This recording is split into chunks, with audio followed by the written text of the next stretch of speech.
Hey guys, welcome back to Tech with Abhinav. കഴിഞ്ഞ ഒരാഴ്ചയായിട്ട് നമ്മൾ ടെക് വിത്ത് അഭിനവ് വീഡിയോസ് ചെയ്തിട്ടുണ്ടായിരുന്നില്ല. നോർമലി ഒരാഴ്ച 3 വീഡിയോസ് അല്ലെങ്കിൽ 2 വീഡിയോസ് മിനിമം ചെയ്യാറുണ്ട്. കഴിഞ്ഞ ഒരാഴ്ച ഇട്ടിട്ടേ ഇല്ല. എന്നിട്ടെങ്കിൽ ആരെങ്കിലും ഒരാൾ വന്ന് ചോദിച്ചോ, കമൻറ്റ് ഇട്ട് ചോദിച്ചോ എന്താ വീഡിയോസ് വരാത്തേ ബ്രോ എന്ന്? ആരും ചോദിച്ചിട്ടില്ല. മെയിനായിട്ടുള്ള കാര്യം എന്ന് പറയുന്നത് കണ്ടൻറ്റും കാര്യങ്ങളൊക്കെ കുറവായിരുന്നു.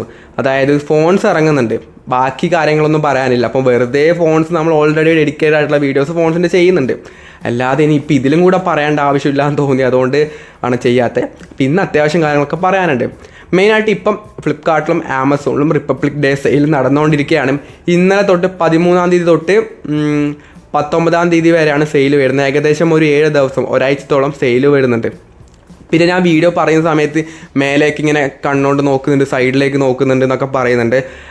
ഇപ്പോൾ ഒരു പുള്ളിക്കാരൻ കമൻറ്റ് ഇട്ടിട്ടുണ്ടായിരുന്നു, അതായത് പണ്ടൊക്കെ ആണെങ്കിൽ ഇവൻ സൈഡിലോട്ടാണ് നോക്കുന്നത്, ഇപ്പോൾ ഇവൻ മേലേക്ക് നോക്കുന്നുണ്ട്, കുഴപ്പമൊന്നുമില്ല, കുറഞ്ഞിട്ടുണ്ട് എന്നൊക്കെ പറഞ്ഞു. അതിപ്പോൾ ഓട്ടോമാറ്റിക്കായിട്ട് വരുന്നത്. ഇപ്പോൾ എന്തെങ്കിലുമൊക്കെ ആലോചിക്കുന്ന സമയത്ത് ഇങ്ങനെ പെട്ടെന്ന് കണ്ണ് മേലേക്ക് പോകുന്നതാണ്. അത് ഞാൻ മാറ്റാൻ വേണ്ടി നോക്കുന്നുണ്ട്. അതൊരു ബോറ് പരിപാടിയാണെന്നൊക്കെ ഒരുപാട് പേര്, ഒരാളെന്നല്ല ഒരുപാട് പേര് പണ്ടോട്ടേ പറയുന്നുണ്ട്. ഏകദേശം കുറച്ച് വരുന്നുണ്ട്. എന്നാലും ഈ വീഡിയോസ് ഞാൻ പരമാവധി പുറത്തേക്ക് നോക്കാതെ ക്യാമറയിലേക്ക് നോക്കിയിട്ട് കോൺഫിഡൻറ്റോടെ തന്നെ പറയാൻ വേണ്ടി ശ്രമിക്കുന്നുണ്ട്. അപ്പം സെയിൽ വരുന്നുണ്ടല്ലോ, സെയിൽ നടന്നുകൊണ്ടിരിക്കുകയാണ്. ആമസോണിലാണെങ്കിൽ SBIയുടെ ക്രെഡിറ്റ് കാർഡിലാണ് ഓഫേഴ്സ് വരുന്നത്. ഡെബിറ്റ് കാർഡ് വരുന്നില്ല. ഡെബിറ്റ് കാർഡൊക്കെ ഇല്ലവരാണെന്നുണ്ടെങ്കിൽ മാനത്തേക്കൊക്കെ നോക്കിയിരുന്നോ, കാര്യമില്ല.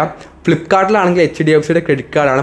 അവിടെയും ഡെബിറ്റ് കാർഡ് യൂസ് ചെയ്യാനുള്ള ഒരു ഓപ്ഷൻ ഇല്ല.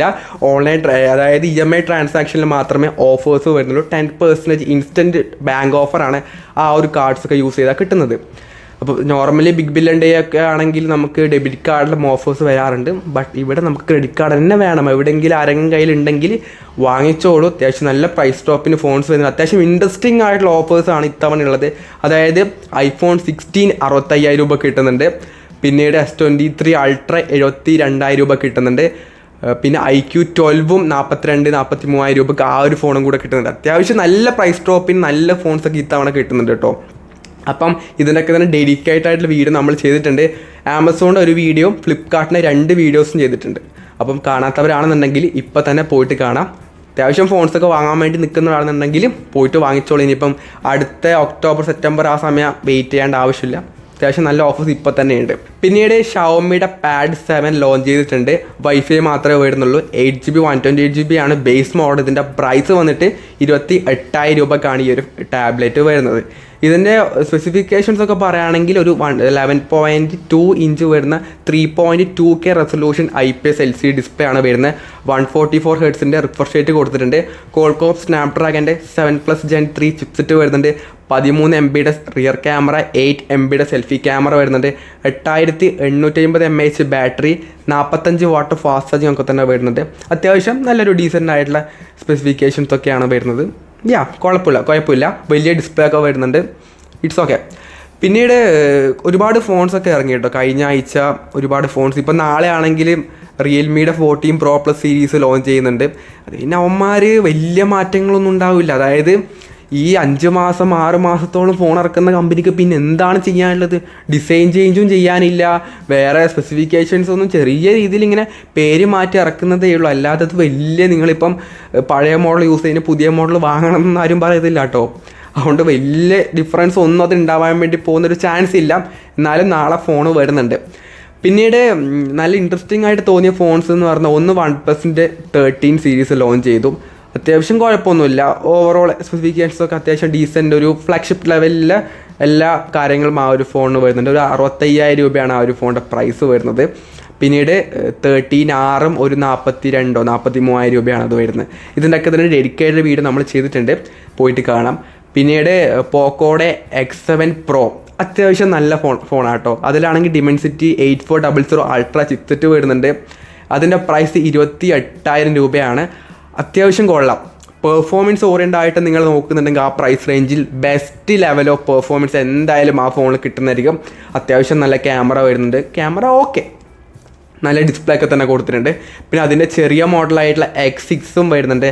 അതിനാണെങ്കിൽ ഏകദേശം 22,000 രൂപയാണ് ആ ഒരു ഫോൺ വരുന്നത്. അതും അത്യാവശ്യം ആ ഒരു പ്രൈസ് സെഗ്മെൻറ്റിൽ ഇപ്പോൾ ഉള്ളത് മോട്ടറോളയുടെ Edge 50 Neo എന്ന മോഡലും അല്ലെങ്കിൽ ഫ്യൂഷനൊക്കെയാണ്. ആ റേഞ്ച് നോക്കുമ്പോൾ ഇതും അത്യാവശ്യം ആ റേഞ്ചിൽ ഒരു ബെസ്റ്റ് മോഡലായിട്ടാണ് തോന്നിയത്. പിന്നീട് ഓപ്പോയുടെ Reno 13 സീരീസൊക്കെ ലോഞ്ച് ചെയ്തു. അതെന്നൊക്കെ പറയുന്നത് അതിൽ എന്താന്നിടേ ഇല്ലത് 50,000 രൂപയാണ് 13 പ്രോയുടെ പ്രൈസ്. നല്ല ഡിസ്പ്ലേ വരുന്നുണ്ട്, അത്യാവശ്യം എല്ലാ ഫോണിലും വരുന്ന തരത്തിലുള്ള ഒരു 1.5K റെസൊല്യൂഷൻ ഡിസ്പ്ലേ അതിന് വരുന്നുണ്ട്. പിന്നീട് ക്യാമറ ഒക്കെ നോർമൽ സെറ്റപ്പ്, ആ ഒരു പ്രൈസ് റേഞ്ച് കിട്ടുന്ന ലെവൽ ക്യാമറ പെർഫോമൻസ് അത്യാവശ്യം കൊള്ളാം. നോർമലി റെനോ 13 സീരീസ് എന്നൊക്കെ പറയുമ്പോൾ പെർഫോമൻസ് ഒക്കെ ഭയങ്കര കുറവാണ്. ബട്ട് ഇത്തവണ ഡിമെൻസിറ്റി 8350 എന്ന ചിപ്സെറ്റ് 2 ഫോൺസിനും കൊടുത്തിട്ടുണ്ട്, 13 13 പ്രോയിനും കൊടുത്തിട്ടുണ്ട്. ഇത് മെയിനായിട്ട് ഓഫ്ലൈൻ സീരീസ് ഫോണാണ്, അപ്പോൾ ആ രീതിയിൽ മാത്രം കണ്ടാൽ മാത്രം മതി. അപ്പം ഒരു ഓക്കെ ആയിട്ടുള്ള മോഡലാണ്. മറ്റേ 13ൻ്റെ പ്രൈസ് ആണെങ്കിൽ 38,000 രൂപയാണ്. ആ ഒരു ഫോണിൽ ഏറ്റവും കോമഡി അല്ലെങ്കിൽ ഏറ്റവും ദാരിദ്ര്യമായിട്ടുള്ള കാര്യം എന്ന് പറഞ്ഞാൽ അതിൽ മാക്രോ ക്യാമറയുണ്ട്. അതായത് 38,000 40,000 രൂപയുടെ ഫോണിൽ 2 MB മാക്രോ ക്യാമറയും വെച്ച് ആൾക്കാരെ പറ്റിക്കുന്ന ഈ ഓപ്പോക്ക് ഇതുവരെ മതിയായിട്ടില്ലടേ. കഴിഞ്ഞ ഫൈൻഡ് എക്സ് 8 സീരീസൊക്കെ ഇറക്കിയിട്ടും ഒരേ പോക്കാണ്ടായത്. ഇപ്പം എന്താ ഈ 2 MB ക്യാമറയുടെ, അല്ലെങ്കിൽ ക്യാമറ ഒഴിവാക്കിയാൽ പോരെ, എന്തിനാ ഈ 2 MB ഒക്കെ വെച്ചിട്ട് ആൾക്കാരിങ്ങനെ ട്രിപ്പിൾ ക്യാമറ ഉണ്ടെന്നൊക്കെ പറഞ്ഞ് പറ്റിക്കേണ്ട വല്ല ആവശ്യമുണ്ടോ? ഒരു വല്ല 7,000 രൂപയുടെ ഫോണിൽ അടക്കി ഇപ്പം ആ പറയുന്ന 2 MB മാക്രോ ക്യാമറ ഒഴിവാക്കി വരുന്ന സമയമാണ്. ആ സമയത്താണ് ഇവന്മാർ ഈ ലൊട്ട പരിപാടിയൊക്കെ ചെയ്യുന്നത്. പിന്നീട് ഓപ്പോയുടെ ഏറ്റവും തിക്നെസ് കുറഞ്ഞ ഫോൾഡബിൾ ഫോണായിട്ടുള്ള ഫൈൻഡ് N5 എന്ന ഫോൺ വരാൻ വേണ്ടി പോകുന്നുണ്ട്. അടുത്ത മാസമൊക്കെ ആയിരിക്കും ആ ഫോൺ വരുന്നത്. ഒരു പെൻസിലിൻ്റെ ഒരു എന്താ പറയുക, ആ ഒരു ഇതില്ലേ, എന്തോ ആ ഫോട്ടോ കാണിക്കുന്ന എനിക്ക് എന്തോ വായിന്ന് വരുന്നില്ല സംഭവം. നമ്മളെ പെൻസിൽ എഴുതുമ്പോൾ നമ്മളിപ്പം എന്താ ആ ഒരു ഷാർപ്പായിട്ട് അത്ര മാത്രമേ ഇതിൻ്റെ ഒരു തിക്നെസ് ഒക്കെ വരുന്നുള്ളൂ. അത്യാവശ്യം തിക്നെസ് കുറഞ്ഞ മോഡലാണ്. അപ്പോൾ അടുത്ത മാസം ആ ഒരു മോഡൽ വരുന്നുണ്ട്. പിന്നീട് green line issue Samsung Galaxy S22 പ്ലസിനും വരുന്നുണ്ട്, സ്പോട്ട് ചെയ്തിട്ടുണ്ട്. അപ്പോൾ ഗായ്സ് S22 പ്ലസ് ഒക്കെ യൂസ് ചെയ്യുന്നതാണെന്നുണ്ടെങ്കിൽ ഹാപ്പി ആയിരിക്കുക, ഗ്രീൻ ലൈനൊക്കെ വരുന്നുണ്ട്. S23ൽ എനിക്ക് ഇതുവരെ വന്നിട്ടില്ല, അപ്ഡേറ്റ് ചെയ്തവരുണ്ട്, അങ്ങനെ എല്ലാവർക്കും ഒന്നും വരുന്നില്ല കേട്ടോ. ബാക്കി എല്ലാവർക്കും ഒന്നും ഒരു കോമൺ ആയിട്ട് വരുന്നില്ല. ഞാൻ ഇതുവരെ ചെയ്തിട്ടില്ല, ചെയ്യണം. പക്ഷെ ചെയ്തവർക്കും ഗ്രീൻ ലൈൻ ഇതുവരെ വന്നിട്ടില്ല. അപ്പോൾ അതും കൂടെ നോക്കാം. അപ്പോൾ ഇത്രയും കാര്യങ്ങളാണ് ഇതിൽ മെയിനായിട്ട് പറയാനുള്ളത്. അപ്പോൾ ഗായ്സ് നമ്മളെ 8,000 സബ്സ്ക്രൈബേഴ്സ് ആവാനായിട്ടുണ്ട് കേട്ടോ. അപ്പോൾ 8,000 സബ്സ്ക്രൈബേഴ്സ് ഇപ്പോൾ ഈ ഒരു വീഡിയോ കാണുന്ന ഒട്ടുമിക്ക പേര് ചെയ്ത് കഴിഞ്ഞാൽ നമ്മൾ 8,000 സിമ്പിളായിട്ടാവുന്നതായിരിക്കും. സോ ഗായ്സ് വീഡിയോ ഇഷ്ടപ്പെടുവാണെങ്കിൽ ലൈക്കും ഷെയറൊക്കെ ചെയ്യാം. വീഡിയോ പറ്റിയുള്ള ഒപ്പീനിയൻ എന്തായാലും എന്തൊക്കെ കുറവും കാര്യങ്ങളൊക്കെ ഉണ്ടെന്നുണ്ടെങ്കിൽ എന്തായാലും കമൻറ്റൊക്കെ ചെയ്യുന്നാൽ മാത്രമേ എനിക്കത് ശരിയാക്കാൻ വേണ്ടി പറ്റുള്ളൂ. സോ ഈ ഒരു വീഡിയോ യൂസ്ഫുൾ ആണെങ്കിൽ ലൈക്ക് ചെയ്യുക, ഷെയർ ചെയ്യുക, സബ്സ്ക്രൈബ് ചെയ്യുക. So it's your friend Abhinav signing off, bye. പിന്നെ ഞാൻ ഈ ഒരു വീഡിയോയിൽ മേലേക്ക് നോക്കിയിട്ടില്ല എന്നാണ് എനിക്ക് തോന്നുന്നത്. മേലേക്കും സൈഡിലേക്കും നോക്കുന്ന കുറഞ്ഞിട്ടുണ്ട് തോന്നുന്നു. ഞാനൊക്കെ അങ്ങനെ ഓർമ്മയില്ല, ഇനി എഡിറ്റ് ചെയ്യുന്ന സമയത്തേ മനസ്സിലാവുള്ളൂ. So guys bye.